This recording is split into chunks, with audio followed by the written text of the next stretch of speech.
Halo anak-anak, selamat pagi. Hari ini hari Selasa, tanggal 27 Oktober 2020. Kita bertemu kembali dengan pembelajaran tematik. Pastikan anak-anak di rumah sudah siap untuk belajar hari ini, sudah mandi, sudah sarapan, dan jangan lupa tetap jaga kesehatan. Oke, kita lanjut ya. Tema ketiga, tugasku sehari-hari. Subtema keempat, tugasku dalam kehidupan sosial, pembelajaran yang ketiga dan keempat. Kita belajar lebih fokus dengan mendengarkan dongeng dan suku di Indonesia. Nah, ayo bercerita, ayo dengarkan dengan seksama cerita tentang Gagak sang pembohong. Nah, perhatikan ya. Di pagi hari yang cerah, 4 burung pipit sedang bercanda penuh keakraban. Ini mereka ya. Beberapa saat kemudian pandangan mereka tertuju ke arah dahan yang lebih tinggi. Di atasnya seekor burung bertengger memandangi mereka. Ia layaknya seorang raja yang bijaksana. Warna hitam yang membalut tubuhnya semakin membuatnya tampak berwibawa. Nih, ya, yang ini. Hai burung kecil yang lucu, aku adalah burung yang sedang tersesat.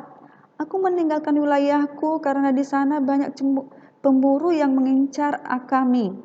Bolehkah aku beberapa hari ini aku tinggal bersama-sama kalian? Aku akan menjadi sahabat terbaik dan siap membantu kalian. Tentu, teriak burung pipit.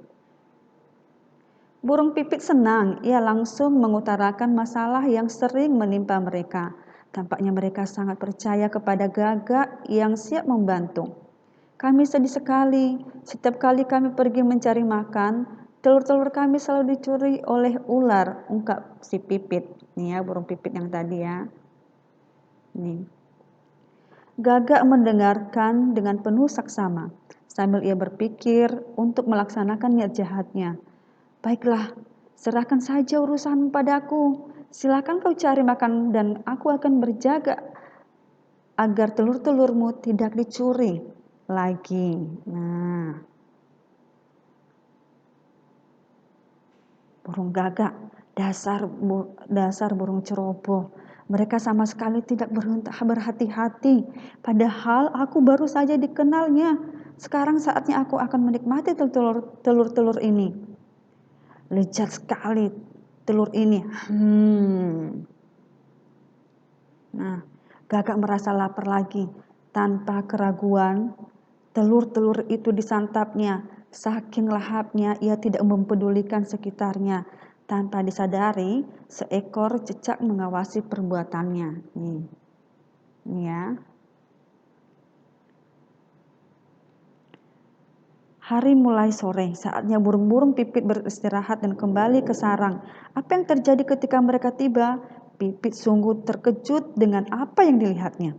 Telur-telurnya pecah berserakan. Siapakah yang pelakunya? Ular tak pernah meninggalkan cakang seperti ini. Ya, mereka kaget. Hai burung pipit, aku sangat kasihan melihat kamu.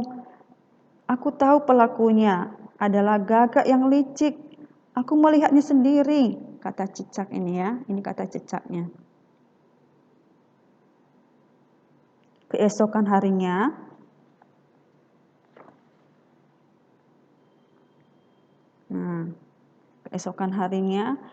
Gagak menghampiri mereka. Ia tampak bersedih.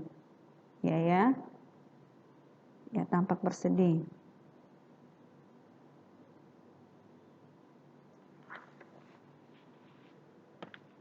Maafkan aku burung kecil yang lucu, saat aku menjaga telurmu, ada burung elang mau mendatangi telurmu. Lalu aku mengusirnya. Aku sangat kaget ketika aku kembali telur-telurmu sudah pecah. Aku berjanji hal itu tidak akan terjadi lagi, ungkap Gagak tampak penuh penyesalan. Keempat burung pipit pergi agak jauh dari sarangnya. Mereka bermusyawarah di dekat rumah penduduk. Kita harus memberi pelajaran kepada Gagak agar dia tahu kesalahannya. Karena tadi kan burung Gagak itu minta maaf padahal dia bohong. Oke, kita bagi tugas. Ada yang menyiapkan tempat ya. dan ada yang mematuk dahan pohon nangka agar getahnya keluar. Ayo kumpulkan getah sebanyak-banyaknya, lalu kita taruh di sekeliling sarang. Mereka bergotong royong sambil bersama-sama mengerjakan tugas itu. Nah, keesokan harinya, Gagak melaksanakan tugasnya menjaga telur. Di balik semak-semak burung-burung pipit memperhatikan dengan saksama. Hei lihat, Gagak itu mulai mendatangi telur-telurmu, bisik Pipit. Belum sampai Gagak di telur itu, tiba-tiba kakinya terasa lengket dan tidak bisa bergerak. Gagak, perbuatanmu sudah terungkap, kamu tidak perlu mengelak.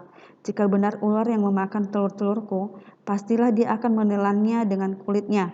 Kalaupun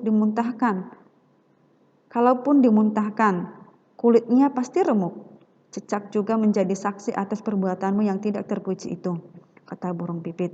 Maafkan aku burung pipit, selama ini aku telah membohongi kalian. Aku telah memanfaatkan kepercayaan dengan memakan telur-telur kalian, kata burung gagak. Baiklah, kami akan memaafkan, tapi kamu harus berjanji untuk tidak mengulangi perbuatanmu lagi, kata burung pipit. Nah, anak-anak tadi sudah mendengarkan cerita dari burung gagak. Nah, sekarang anak-anak perhatikan ya. Ini ada tugas bahasa Indonesia, yaitu ini anak-anak salin dan jawab lengkap di bawah buku PSPR tematik ya. Ini anak-anak salin di buku PSPR tematik dijawab lengkap. Ini tugas yang pertama. Berikutnya ayo kita membaca bersama-sama lagi. Upacara Hari Sumpah Pemuda. Upacara berlangsung hikmat. Upacara diikuti seluruh siswa dan guru. Pembina upacara memberi pengarahan, pembina upacara berpesan agar siswa terus rajin belajar. Seluruh siswa harus bersatu membangun bangsa, kemudian ada petugas yang membacakan naskah Sumpah Pemuda. Naskah Sumpah Pemuda. Kami putra dan putri Indonesia mengaku bertumpah darah yang satu, tanah air Indonesia. Kami putra dan putri Indonesia mengaku berbangsa yang satu, bangsa Indonesia. Kami putra dan putri Indonesia menjunjung bahasa persatuan, yaitu bahasa Indonesia. Nah, kita akan melihat persamaan kata dalam cerita upacara Hari Sumpah Pemuda. Hikmat. Hikmat itu artinya adalah khusuk ya. Kemudian bersatu. Bersatu itu artinya berkelompok. Nah, kemudian sumpah itu adalah ikrar. Ya, ini yang ketiga. Sumpah itu adalah ikrar. Kemudian yang keempat, tanah air, yaitu tanah kelahiran. Dan yang terakhir, bangsa. Ya. Bangsa itu adalah masyarakat. Oke, anak-anak, kita lanjut. Mengenal perbedaan suku, Indonesia dikenal kaya akan berbagai suku bangsa, ada suku Jawa, Sunda, Batak, Dayak, dan Bali. Suku Jawa berasal dari Jawa, suku Sunda berasal dari Jawa Barat, suku Batak berasal dari Sumatera Utara, suku Dayak berasal dari Kalimantan, suku Bali berasal dari Bali. Masih banyak suku-suku lain yang terdapat di Indonesia. Siti berasal dari Jawa, Beni berasal dari Sumatera Utara, Dayu berasal dari Bali, Leni berasal dari Kalimantan, dan Edo berasal dari Papua. Nah, tugas PKN anak-anak. Nah, anak-anak pasangkan nama-nama siswa berikut ini dengan sukunya yang ada di sebelah sini. Contohnya tadi ya, seperti Leni tadi. Nah, Leni, kemudian Dayu. Nah, Dayu tadi berasal dari suku Bali. Nah, tarik garis ke suku Bali ya. Oke, dan seterusnya anak-anaknya dibaca, diperhatikan ya. Berikutnya adalah ini di halaman 137 langsung di buku cetak tematik. Oke, selamat mengerjakan. Tuhan Yesus memberkati. Dah.